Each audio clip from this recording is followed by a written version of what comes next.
Почитувана јавност, почитуван колега, ние не критикуваме, туку даваме аргументи и предлози како целава работа да се подобри.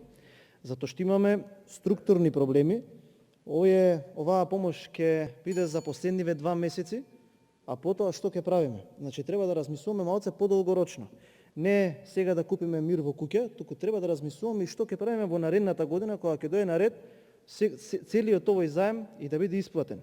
Велите, овој е пакет на мерки за потрошувачката да се стимулира, а на викенд кога истата беше стимулирана и мотивирана со одредени улеснувања, имавме потрошувачка од само 1,1 милион. Тоа укажува колку ни е силна економијата кога нема стимулации. 470 милиони евра е овој пакет. Едната мерка е завршена, ДДВ, видовме како помина.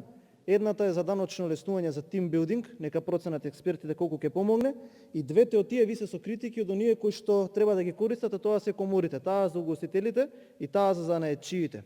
За платите никој не рече дека е против, само укажавме дека е тесен спектарот на компании, не се офатени доволен број на вработени, ама не можеме подобро заради големиот јавен долг и заради финансиски стеснатиот маневар.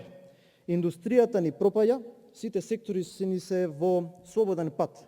Тоа укажува на тоа дека ние и не толку добро ги погодуваме мерките. Почитуван колега, ве молам, одете во таа насока. Тие аргументи кои што ги даваме, добро ги запишувате, гледате да ги администрирате за да може да им помогнеме на граѓаните. Прочитавте од извештајот на Светската банка, немојте да заборавите дека тука има луѓе кои што разбираат економија и кои што го прочитале. Дозволете ми само неколку реченици. Вели вака од истиот извештај каде што вие цитиравте одредени делови. Сметаат тие дека иако со поддршка на владата на Република Македонија делумно го ублажи влијанието од кризата врз пазарот на труд, но сепак стапката на невработеност се зголеми, првпат од 2011 година, бидејќи во вториот квартал од годинава 17.690 лица ги загубија своите работни места. Тоа што не обвинувавте дека некој тука лаже, кога ви велевме дека 40.000 луѓе ги загубиле работните места. Вели вака, краткорочните изгледи за Македонија се позитивни.